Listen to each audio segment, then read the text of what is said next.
Hey everyone, welcome to the Recruitment Show. We are talking about all of the major topics that people are discussing right now. Everything recruiting, future of work, and everything in between. I've got guests from all over the world to come and share their perspective and their thoughts and feelings and all of that stuff on these key topics. It might not be politically correct. It might not be what you want to hear, but it's people's perspectives, and it's important to hear people's perspectives. I love storytelling, and I think one story can illuminate a million more and really increase our understanding of these topics. So sit back, whether you're watching live or after, grab a drink, take a seat, and enjoy. Thank you everyone for joining. And Harris Pylarinos, got it right. Lovely to meet you. And thanks for joining me from Athens. Thanks for hosting. Pleasure, an absolute pleasure. So I know you're the CEO of Hack the Box, and just to give some context to everyone, do you want to give me a little overview of kind of what it is and what you guys are doing? And then we can kind of start to talk a little bit about sourcing candidates more effectively, future skilling, upskilling, education, all of those interesting topics. Awesome. I'm Harris Pylarinos. I'm the founder and the CEO of Hack the Box. And what Hack the Box essentially does is it allows people to learn by doing rather than learn by studying.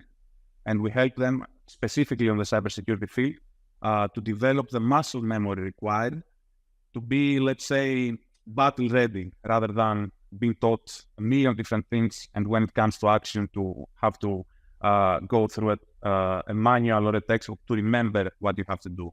Instead, we save all this time of studying and we put you directly, let's say, in a simulated field where you get to learn by doing, and you build the reactions required to be efficient when it comes to a crisis that eventually will happen in this field.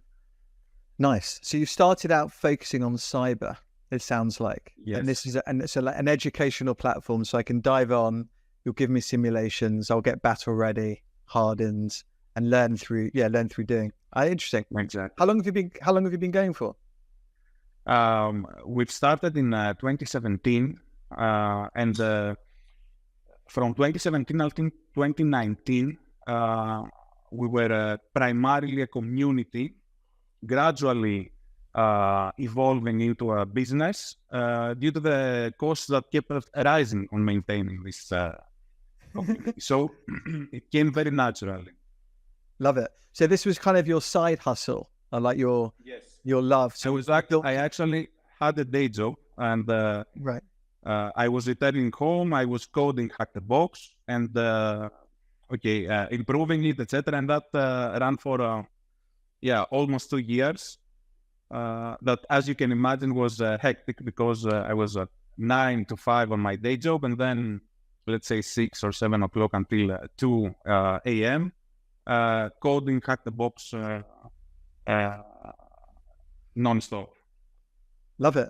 I love the fact that you'd taken, obviously it was a passion of yours to start for free, and you've been able to commercialize it and create a business. I think a lot of people strive to do that, and it's a hard thing to do. So well done on on turning it into a business. At what point then did you decide to quit your job, like your day job? After I received the first funding. So from until 2019, we were self-funded with profitability actually. And when the first VC firm approached us, and I told them that we have day jobs and this is a part-time project, etc. They had me actually sign that I will quit my day job if I want to get funded, which makes perfect sense, obviously. Yeah. Love it. So interesting. So how has it evolved then? So you started it out as a community, and was that a learning platform? So for other coders or something? It's a mix between learning and gaming, I would say. We are. I used to be a gamer. I still am actually, and I was looking at all those cool things that gaming has to offer: the competitiveness, the achievements that you gain from playing games, and I decided to combine both the learning aspect and the gaming, and it resulted in Hack the Box, which is actually fun. It's not, you don't feel like you're studying. I mean, we have more than 15,000 players every Saturday night, which is normally a day off. It's not, you won't sacrifice your Saturday night to study usually, except if you're, on a tough deadline. Love that. Well, let's explore it. We'll explore the learning aspects, and I'm interested in exploring, obviously, the recruiting element, so assessing candidates and so forth. But before I do, actually, I think the gaming's interesting because, like when you're growing up and stuff, and even now, gaming for kids is always like, you hear the parents say it all the time, don't waste your time gaming, and you're in front of the screen all the time. What's fascinating now is gaming's a career choice. You're seeing, like, there's some professional and with esports as well. Yes. Yeah, it's incredible, right? It's like, like a lot of the professional football teams have esports teams, and there's really good leagues, and like you get paid, and there's like trainers and the whole thing. I think it's a really fascinating thing, and it's interesting to see like some kids are like wanting to do it as a career choice. I'm finding that really interesting. Definitely, I agree with that point, and I think through our generation we witnessed that towards the latest years. Actually, I think Riot Games was the one that actually made esports. I think they were the first, right? With this huge community, and not sure. This is my assumption, but it's nice to see that there are always things again from whatever you do, even if that means playing games. In my age, when I was a kid, computer was not mainstream. So computer was a bad thing. And all my teachers were telling my parents, take him away from the computer because he will not advance in his life. He will stay back. And I didn't listen to them. And eventually I ran an enterprise with more than 250 employees. So it's way to be open. The parents. So what the moral of the story is, never listen to your parents. I'm joking. They No, I would never. No. But it's interesting because, you hear all the time. It's like, in my day, it wasn't like this, or it was better in my day, or we didn't have social media. And I think nowadays is just different. Like you just grow up in this time. Always results in fear of the unknown. So that you did this based on your experiences, and the safe approach is for your kids to follow your path. But the truth is that the kids need to carve their own path and surpass you rather than follow you. Yeah. It's giving them the encouragement to follow their own path, try things. We're going to be working for a long time. It's just so often you hear people early on in their life, like just finishing school or university or whatever. It's like, what do I want to be when you grow up? And you kind of think of like, they feel like they have to decide, but you kind of could do 3-4 things. I mean, you're already on your second thing, right? You did like a prior career, you set up your own business. Yes. Of course, almost everything around the broader IT space. Well, but I was lucky enough to love computers from a very young age. Yeah. I love it. Right, let's move on to recruiting, specifically for what you're doing. And are you using it to help companies assess and attract better talent? Is that something you've looked into a little bit? And we can also find talent due to the community aspect. So you can either source talent from Hack the Box, cybersecurity talent,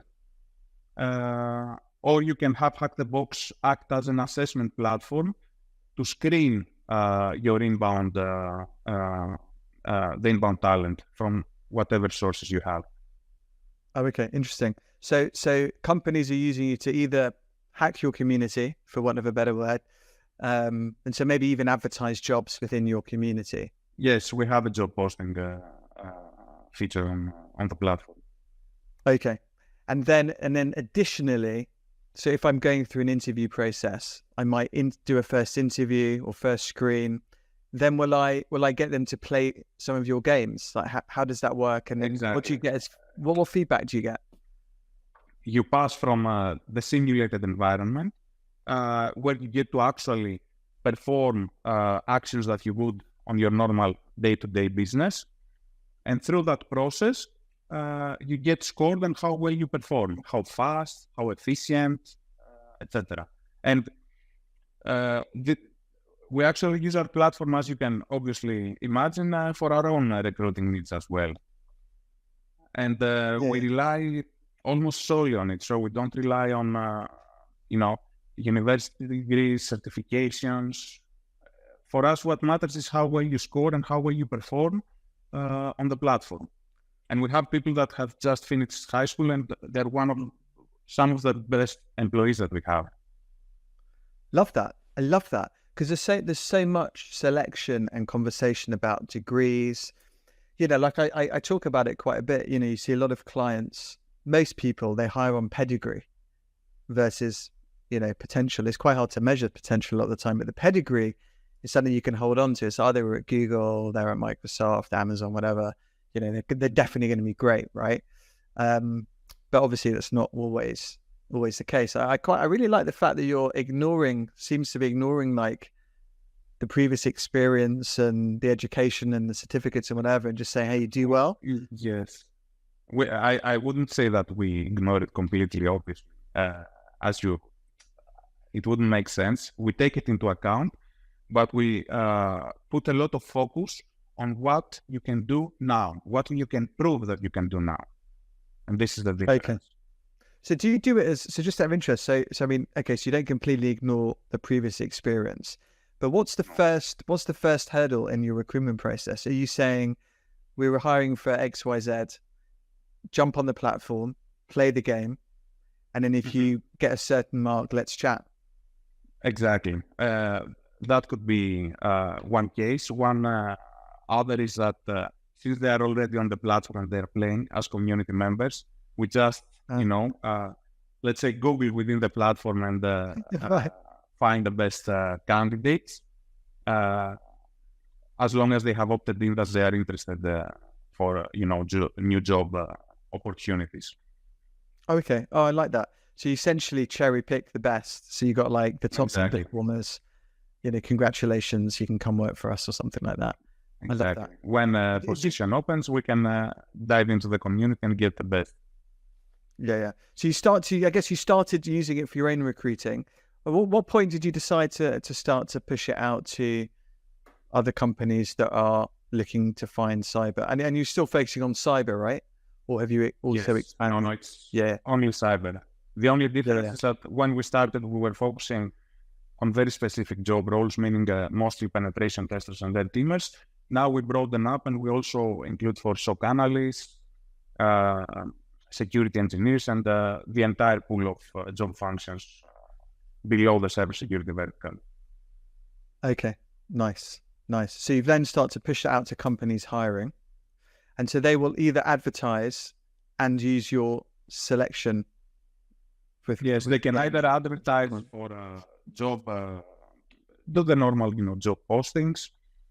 They can use our labs to assess candidates that are applying for them.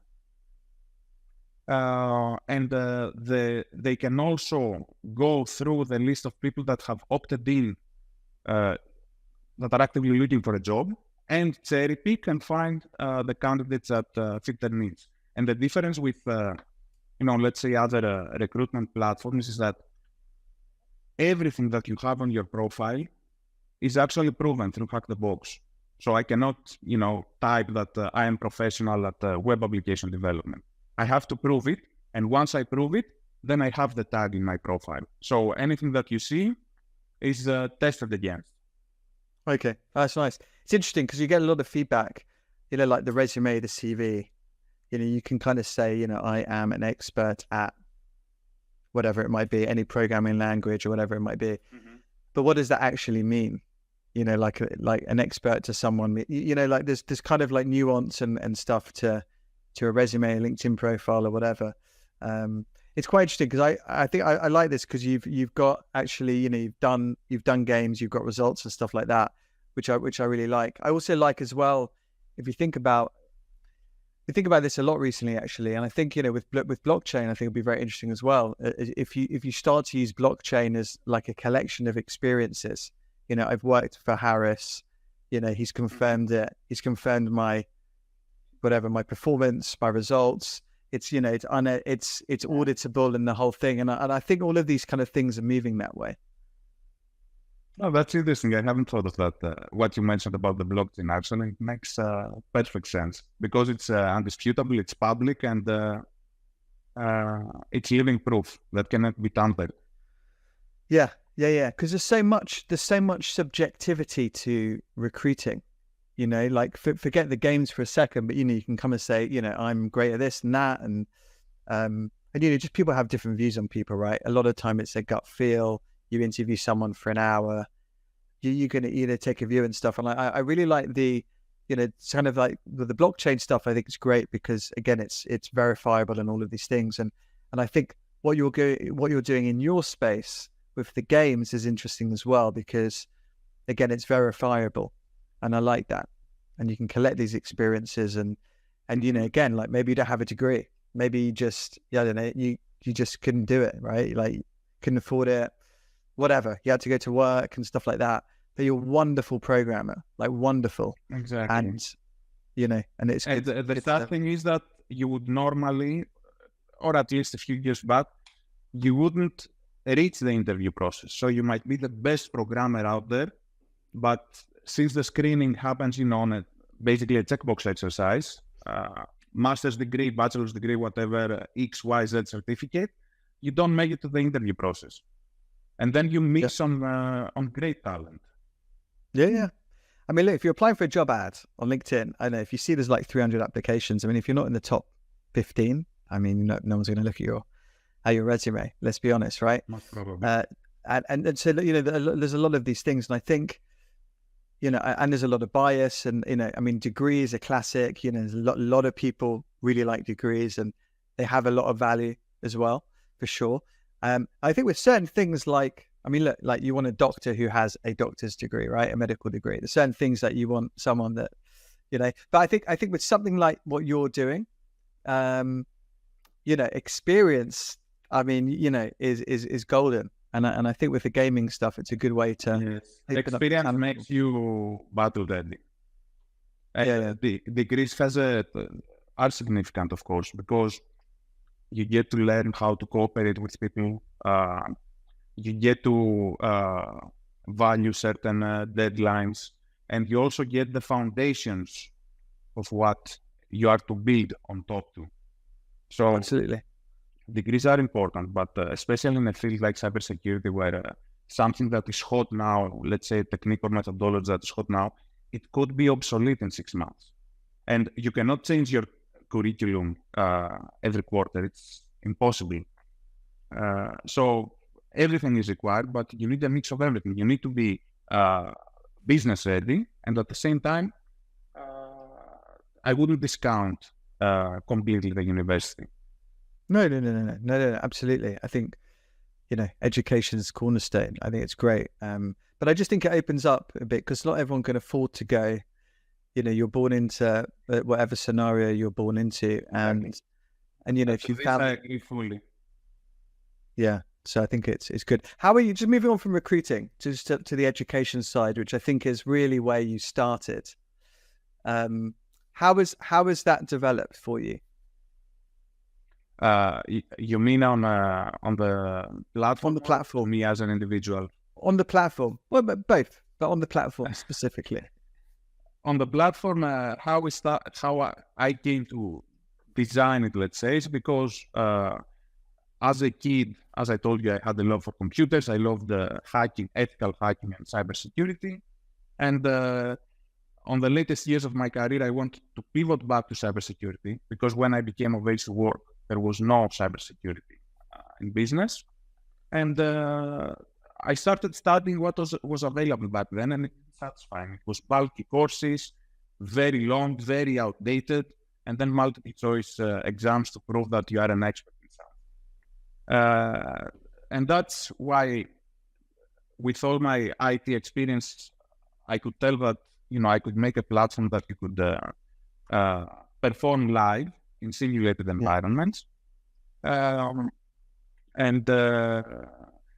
I built a lot of social elements around it to build a community, primarily to meet people with similar interests as mine. So, it was very selfish in a sense. This is how I envision I should be taught, and this doesn't exist in the market. And at the same time, I want to meet people with similar mindsets.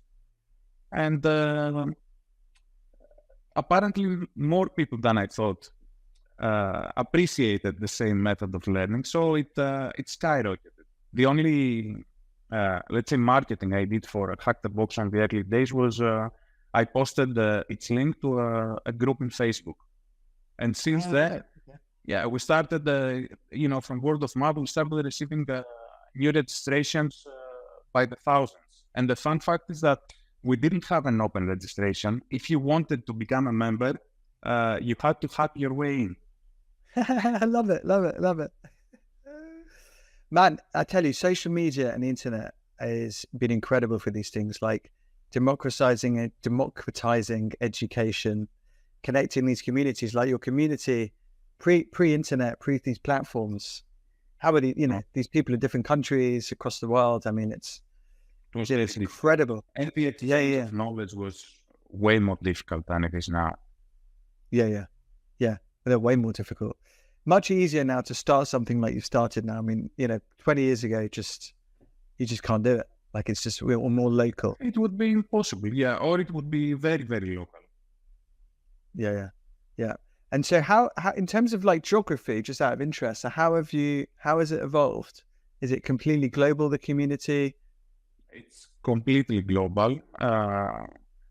Half of the community, give or take, is from US, but it started from Greece, because that's where I started it. That's how it all became to life. But very quickly, people from all over the world started joining, and statistically, US has more cybersecurity professionals, most probably. I haven't deep dived into that yet.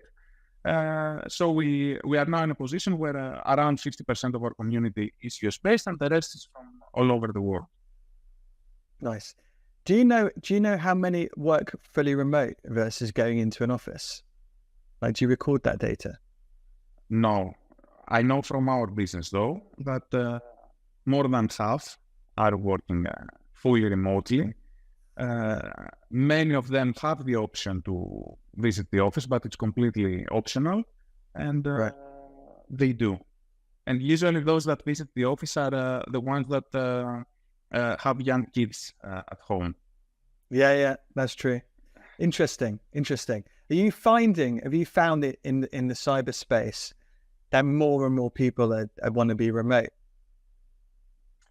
They do. And we're witnessing it also. It's good to have this flexibility. I would appreciate that as well on my previous job. For some positions, basically for most positions, the most important thing that you lose is the water cooler conversations. This is something that we haven't been able yet to simulate on a virtual environment, because you have your your Slacks and your Google Hangouts and all those tools to interact with each other, but you cannot mimic the random interaction. And sometimes in those interactions, useful ideas come to fruition. Yeah, people talk about that water cooler moments, and I think it's interesting and probably true. But I just think also the fully remote or flexibility or being open to people working remotely and stuff opens up such a wide talent pool. Like, imagine if you're saying, right, I only want the cyber. It's just incredible. It's like, if I just said, right, they have to be in London and they have to come in the office 5 days a week. Yeah, but I'm looking for a cyber. You miss some great talent. Talent. We hire from everywhere. We have people from all over the world, as long as they're good at what they do. Yeah, that's the key. I think nowadays, certainly with jobs that are difficult to fill, and I think in your space, there's more jobs than there are people. 3.4 million talent gap. Wow, really? Say that again? Yeah. 3.4 million as of 2022. And I think it's growing. It grew 20 or 30% between 21 and 22. It's huge. I'm jotting that down. I'm going to share that. I'll share that stat on the comments of this stream, because that's a big stat. 3.4 million open vacancies versus candidates available is essentially the stat, right? Exactly. 3.4 million. Wow. Well, there we go. I mean, if you're hoping to fill one of those vacancies, and one of your top requirements is location, I mean, good luck, right? Location, university degree, you name it. You need to open up as much as you can to close the target gap. Yeah. That's why practical assessment could help a long way along this process. I think also it gives comfort because, back to your water cooler thing, I think, yes, like there's value in bumping into people and seeing people. And I love face-to-face. I mean, I'm a recruiter. We love human connection and stuff. And I love meeting people, having a coffee and things like that. Secondly, I love these things, these videos, and they're also great because we get to connect. I don't get to shake your hand or give you a cuddle or whatever, but it's still good. I think it's still good. And I think with recruiting, like with some leaders, like it's difficult so they find it difficult, I think, just to manage a global team. It's more difficult as the leader. Certainly people that are stuck in the mindset of like hours work versus how you use also. It's how you use the work. So it's very difficult for an organization while being used to this, heavy office space to suddenly say, okay, let's do remote, let's do global. And COVID was the reason that it was, pushed down to every organization that now you must work remotely or you will not work. Yeah. And now everyone is trying to adjust. The good thing about us is that the moment we started, we were a global community. So everything was set up to embrace remote workers. And even the first office that we got was just like let's say a fancy co-working space with internet. It had nothing local that was required to do your job. Yeah. That's great. I mean, hey, look, if I look at my own firm, we started in London, everyone in the office 5 days a week, 9 to 6 or 8:30 to 6, I think it was. And now we're fully remote. People in different countries, all over the world, working whatever hours they want to work and, kind of focus on output rather than time, but it takes a while. It takes a while to get there for people. If you're used to, people coming in and sitting around and stuff. But I think, ultimately you want the best folks for whatever job you're hiring for, right? And you're hiring for a reason. You need them to do something for the job. And I think it's just the best talent out there. That's it. Period. That's it. Yeah. So I love that. What a good place to end. Just go find the best people wherever they are, provide the right environment, the right tools, and let them do their thing. And, if you have an office space or if you want an office space, people will eventually come. Because if you are working remotely for a year with no physical interaction with any colleague, at some point, you will want to visit the office anyway. Yeah. I think what is best is to have the option for a change. Maybe you want to work for a period remotely. Maybe you want to be in an office space. Maybe you want to hop from one to the other every week. But it's different for every human being on how they want to work. I think it's very bespoke and personalized for people, but also for companies, because I think there's just the kind of different arguments for either side, right? Like, because you're also entitled as a company, and I think Twitter do it, right, or X, whatever you call now. It's like come work for us. It's 24/7 in the office, and you can choose as a person, right? Like, okay, great. I want to dedicate my life to going and working for them for a period of time, and I know I'm going to be working 7 days a week, 24 hours a day. Fine. Or you can choose not to, and so through a company, I think you decide what works for you, put your flag in the sand, you communicate it properly with people, and you say, look, this is our vibe, this is what we do, if that works for you, we'd love to hear from you. And I think that's what you do as a company. As an individual, you kind of think, right, what works for me? And then, the trick's finding the right place. You find the company. Yeah. Yeah. Exactly. So it's good. Harris, thanks for joining me. I really appreciate it. It's great to hear about your journey and your business, and it sounds like you're doing really cool stuff in a space that has 3.4 million a gap between vacancies and people, which is outstanding. Thank you very much for having me. Pleasure. Good to speak, and speak again soon. Thank you so much for watching. Hope you enjoyed it. Please do not forget to subscribe in all the usual places: YouTube, Spotify, Apple Podcasts, anywhere you like to watch or listen to a podcast. Any comments or feedback, please drop us a DM. If you've got anything that you want us to discuss, again, feel free to get in touch.